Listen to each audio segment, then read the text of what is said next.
मी यावेळेस राष्ट्रवादी काँग्रेस पार्टीला जेवढे काही जागा मिळाल्या त्याच्यामध्ये ओबीसी समाजाला मी त्या संदर्भामध्ये 20% जागा दिल्या, त्याच्यातल्या 20% जागा ओबीसीला दिल्या, आदिवासींना 12.5% जागा दिल्या, नरहरी झिरवाळ, धर्मबाबा अत्राम, दौलत दरोडा, नितीन पवार, डॉक्टर किरण लामटे, हिरामण खोसकर आणि भरत गावी, आणि माझ्या मागासवर्गीयांना दिलेल्या जागा संजय बनसोडे, राजकुमार बडोले, यशवंत माने, सरोजताई अहिरे, सचिन पाटील, लवनाथा कानडे आणि अण्णा बनसोडे.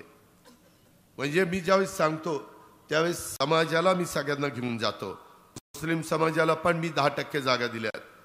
एक आमचे नवाब मलिक, त्याच्यानंतर जिशान सिद्दीकी, नजीब मुल्ला, हसन मुश्रीफ, एक शेख आणि आमची सना मलिक. या पद्धतीनं महिलांना पण मी 10% जागा त्यामध्ये दिलेल्या आहेत. महाराष्ट्रवादी रे.